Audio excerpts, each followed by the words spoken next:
Hello, everyone, and thank you for joining us for Justice is Making Sure Your Client's Employment Settlement Lasts as part of the LTRC Industry Insight Series. Our speakers today are Matt Moman and Dave DeGeorge. Matt Moman is the unit head of MetLife's product tax and ERISA legal team responsible for the federal and state tax aspects of the design, marketing, and administration of the company's life insurance and annuity contracts and its retirement and employment benefit solutions. Prior to joining MetLife, Matt was a senior director in the product tax unit of AXA Equitable. Dave DeGeorge is responsible for developing go-to-market strategies, including new business acquisition for life and income funding solutions. In this role, he is focused on driving profitable growth of these products and positioning MetLife to deliver differentiated value to our customers. Prior to assuming his current role, DeGeorge, who has nearly 30 years of experience in the employee benefits and retirement markets, was previously responsible for U.S. marketing and various product functions that support MetLife's $9 billion portfolio of group insurance products. Thank you all for joining us. We'll now begin the webinar. Hello, everyone, and welcome again to our presentation, Justice is Making Sure Your Client's Settlement Lasts. I am Dave DeGeorge, Vice President of MetLife, and I'm here with Matt Moman, an Associate General Counsel here at Met. How you doing today, Matt? Doing well, thank you. How are you doing? Great. We just want to start by saying, again, thanks for joining us today. You'll see there's an underlying theme of this presentation today, one that recognizes all the good work you do on behalf of your clients. You've worked hard in getting your clients' cases settled. You've worked hard to ensure there is a fair and equitable settlement. And quite frankly, you've worked hard in seeking justice for your client. So we're here today to discuss with you, after all that hard work, what financial options are available at the time of settlement for you and your client. It's important to understand these options and assess the pros and cons of each in order to make the choice that is best from a financial point of view. So from an agenda standpoint, we'll discuss these two options, which are simply, one, taking your proceeds in a lump sum, or two, turning these proceeds into a structured settlement. We'll talk about the advantages and disadvantages of each approach. We'll discuss through an actual real-life employment example that shows the financial impact when a settlement is taken in a lump sum and when a settlement proceeds are structured. Finally, we'll discuss other case types of situations where a structured settlement can be used. Next slide. So since everyone may not be as familiar with the term structured settlement, I thought I would start with a simple definition. And I would think, at its simplest, think of it as a one-time opportunity to settle a personal injury claim by funding an annuity that will provide the claimant with periodic payments. Of note, it is a voluntary agreement between the claimant and the defendant. Both of them have to agree to it. Since we are talking about employment litigation today, in order to understand how structured settlements have evolved to help these types of claimants, I wanted to share a quick history of the structured settlements and how they really had their origins in the personal injury cases. As you can see, there is literally over 100 years of history to this solution, but I will just hit on some of the annotated highlights over the years. So if you start at the left top corner of the slide, as part of the Revenue Act of 1919, the RIC Section 104 was created for workers' compensation cases, and then it was amended in 1954 to include personal injury cases so that the cash settlements received were tax exempt. If you fast forward to 1979, when the Revenue Ruling 79-220 was written by the IRS, this helped serve as a guideline to assure that periodic payments due to personal injury will be excluded from taxable income. Then in 1993, the Periodic Payment Act created RIC Section 130. This act essentially made the previous tax rulings into law and allowed for the assignment of obligations to a third party. And this is really what spurred the growth of structured settlements industry. And then as you go on, there were a series of rulings and tax laws in the late 80s and early 90s. And in 1992, Section 468B describes the tax treatment of funds moving in and out of a qualified settlement fund, which then basically opened the door for mass tort claims to be structured. The Balanced Budget Act of 1997 amended IRC Section 130C to allow assignment of workers' compensation cases filed after August 5th, 1997. And more recently, as we move into the 2000s, non-physical injury settlements via assignment started to be structured through offshore entities. And as recently as 2017, new solutions were introduced to the markets to keep those transactions in the U.S. So I know there's a lot there, but we're here today, and the same concept that has served personal injury claimants so well for so many years is now also available to employment litigation claimants. The key difference here is we are not dealing with tax-exempt settlements enabled through these years of tax code history, but we're talking about cases which represent taxable settlements. Go to the next slide. I think maybe now it's right time to talk a little bit more, begin to look at the options as settlement. As you know, only a small percentage of employee litigation cases ever go to trial. Again, when a claimant enters into a settlement, they have the option to receive the money either as one, a lump sum, no description needed here, or two, in periodic payments, and that's also known as a structured settlement. Depending on the individual's financial situation, each option has advantages and disadvantages. We want to make sure that you and your client choose the right option that will provide them with a future financial security. So let's take the scenario on this slide. An employee of a mid-sized manufacturing company claims that their former employer wrongly terminated him. The employee sues the company and they agree to settle for $2 million. What should they do with his proposed settlement of funds? To help answer that question, or at least understand the issues that need to be considered, I'm now going to turn it over to Matt, who will talk through some of the specific advantages and disadvantages of each option, as well as walk through an example to really illustrate the choice and ultimately the important financial decision that you and your client have to make. Matt? Perfect. Thank you so much. So yeah, it may seem like we're taking this a little bit out of order, but I think it's going to make more sense if we talk about advantages and disadvantages of lump sums, and we'll talk about the pros and cons of a structure. We'll then look at sort of legally how one of these is set up, who the parties are that are involved, and then lastly, we'll touch on the sorts of claims that can actually be structured. I think it'll provide more context if we go in this order, and hopefully it'll make sense as we go. So a lump sum, as Dave said, pretty self-explanatory. What's great about that? Your client is going to have cash in hand. They have the flexibility to spend that as they choose. That could be paying off debts. It could be starting a business venture. It could be simply investing in the markets. Lump sums are very appealing in that regard, and the freedom that the claimant has to pay for those expenses can be quite alluring. With that comes some responsibility, and essentially that's where the disadvantages arise. There's a risk of overspending. There's market risk. It doesn't take too much to imagine a client who received a settlement in the summer of 2008, put that $500,000 in the market only to see it go down by 50, 60%. That September. Granted, markets have rebounded, but it would have taken a while for your client to sit there and be patient. And the question is, would they have had other assets on which to lean while they waited for the markets to recover? And lastly, lump sums are immediately taxable. If the lump sum is of a sizable amount, you're certainly going to see your client being pushed into a higher, if not the highest, income tax bracket. And depending on where you are located, you could be looking at 3 levels of tax: federal, state, and local.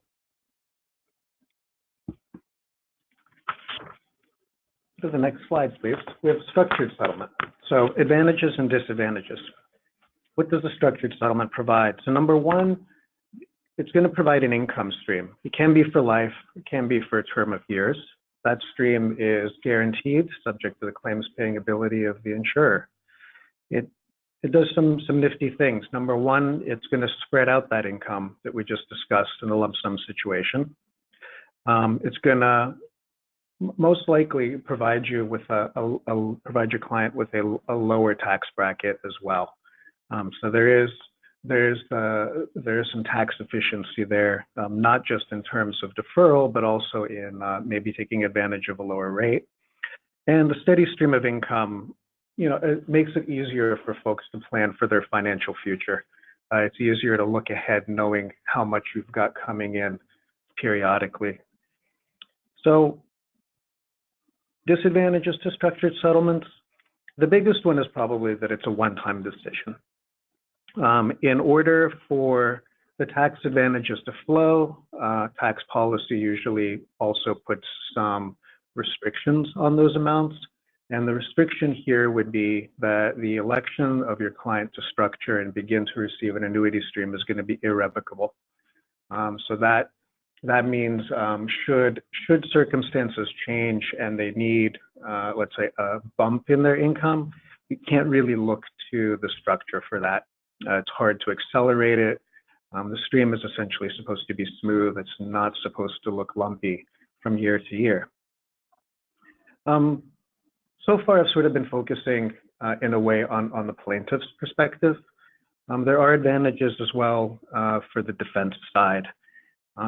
It's another tool for defense counsel to use as well. Not all plaintiff's attorneys are going to be aware that structures are available, so it's certainly something that you should throw out on the table.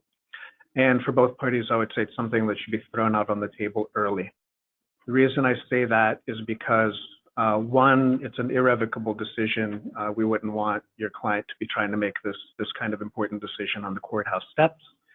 Number two, it needs to be, the structure essentially needs to be elected before the client is entitled to the funds.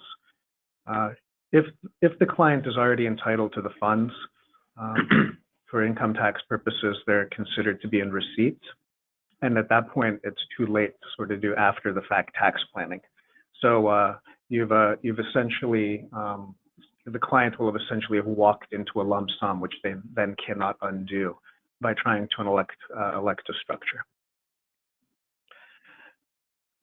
So let's look at some numbers. Not quite a picture is worth 1,000 words, but maybe a chart is worth 1,000 words. What we're doing here is comparing a lump sum versus a structured settlement. And actually, the structure that we're looking at here in the hypothetical involves a small lump sum of cash, and then the rest of the settlement received over time.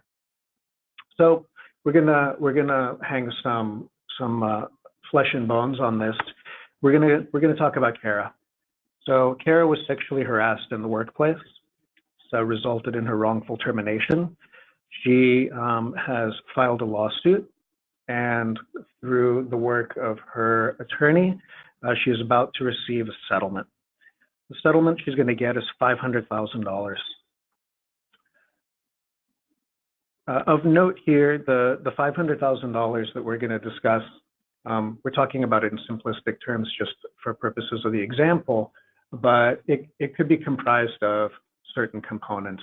And typically wages are not structured by insurance companies, at least not by MetLife, I believe. And the reasons for that are more because of tax reporting complexities. So just make sure when you are structuring your settlement, you sort of know what the pieces are. Have those allocated, have those broken out actually in the settlement agreement. But let's just talk about $500,000 generically for this example. So Kara's concerned that $500,000 is quite a sum of money. It's certainly going to push her into a top tax bracket. She's unsure how she's going to preserve that settlement in order to provide her with income over time. It's quite possible that Kara's been out of work for a while. She may have not have had the income that she's used to having. So it could be a real life concern. She brings these matters up with her plaintiff's attorney. They perhaps speak to a broker, and they all come to the conclusion that, you know what, structure may make sense in this situation.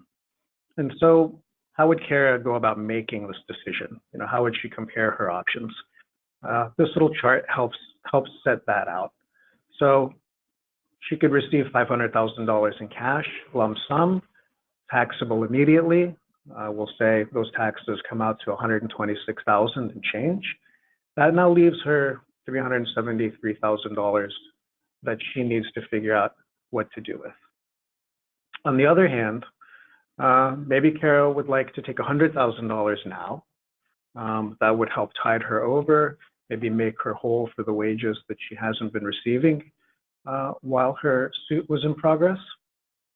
And she's going to structure the remaining $400,000. It's going to come out to total taxes over time of $61,000. It's almost, 50% reduction right there in her tax liability over the course of the structured settlement.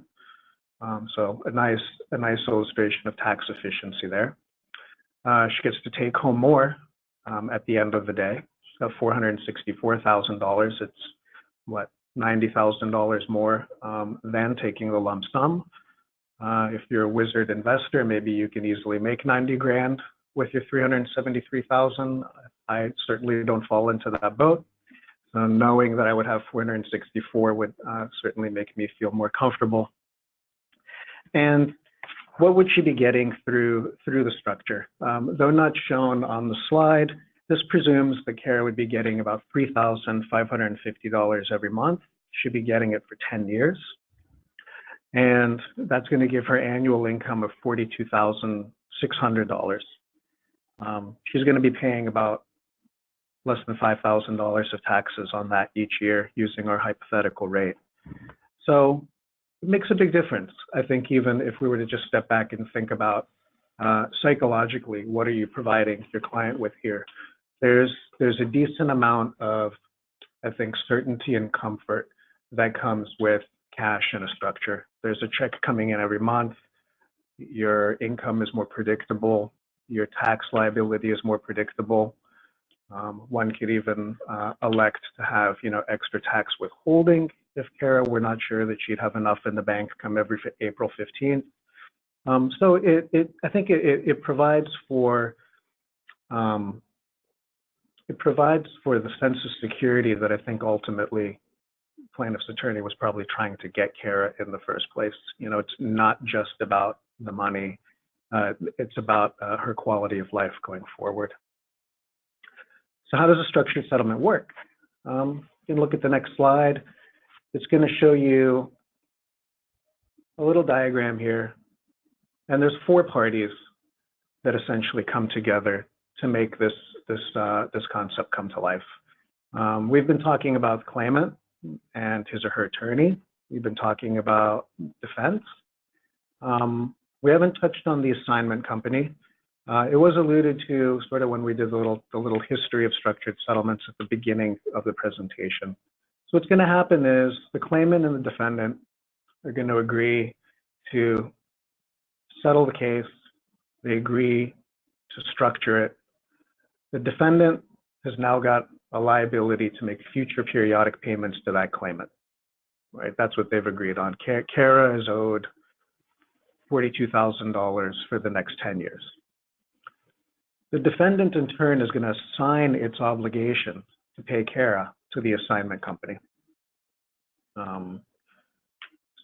Sometimes it helps me to put names on things, so we're going to go with MetLife Assignment Company. So Kara has settled with her employer that sexually harassed her. The employer is going to assign obligation to pay her to the MetLife Assignment Company. Defendant's also going to hand over money to help satisfy that obligation. And what does the assignment company do? The assignment company, in turn, is going to purchase an annuity contract from the insurer using real-life actors. Let's say that's Met Tower Life Insurance Company. Met Tower Life Insurance Company, in turn, is going to issue an annuity. It's not going to issue it to Kara. So Kara's not going to have an annuity in hand. The assignment company is actually going to be the owner of that annuity, and it's going to have the legal obligation to make sure those payments get to Kara on a monthly basis, using our example or whatever mode it is that the claimant has chosen. So that's essentially the mechanics of the choreography of a structured settlement. You're going to make sure that the settlement happens well in advance of the client ever having constructive receipt. Make sure the damages are broken out in your agreement so everybody knows what money is for what purpose. That's going to drive a lot of the tax flavor, by the way. If Kara had been sexually harassed in the workplace, but also, let's say, physically assaulted, she would have two flavors of damages that she could structure. The assault piece would be received tax-free. It's what Dave mentioned at the beginning of the call, sort of the original concept of a structured settlement. And then her other economic damages would be structured the way we've been discussing. So you've settled, you've arranged for your structure well in advance, and the defendant can then work with the broker to find an assignment company and insurer, and then payments will begin to be made to Kara. Next slide is going to show us a little bit of a laundry list of, what types of claims are available to be structured.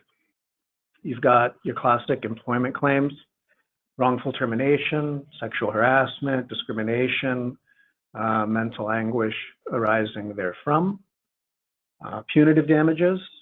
If you've got a securities issue, you can have inverse suitability cases, and then D&O, E&O, and even breach of contract could fall under a structure. And lastly, it's not only the plaintiff who is able to structure. Attorneys are also able to structure their fees, kind of subject to the same timing limitations that we've discussed. And in a way, a lot of the same advantages will flow therefrom. You're going to get a large settlement for a case that you've been working on for years. A lump sum may not be appealing. You may want to have peace of mind knowing that you've got income coming in for the next 10 years, for example. Great. Well, thank you, Matt. That was very helpful. I know we've covered a lot, but in summary, I hope that this has been helpful in understanding the options available to you and your clients at the time of settlement. Once again, we know how hard you've worked to obtain a fair and equitable settlement for your client, and we just think it's important to ensure that it's put to the best use possible and addresses the financial needs of your client. So with that, I would just like to thank you once again for joining us on today's webinar. You can certainly feel free to reach out to Matt or me. Our contact information is included here. And with that, I think our presentation is concluded. We'd be happy to take questions if there are any at this time. Okay. That's all that we have for the Q&A today, and that's all the time that we have for today as well. I'd like to thank our sponsor, MetLife, and all of you for attending our webinar today as part of the LTRC Industry Insight Series. I'd also like to thank Matt and Dave for presenting today. We will now conclude the webinar. Thanks, everyone. Thank you. Take care.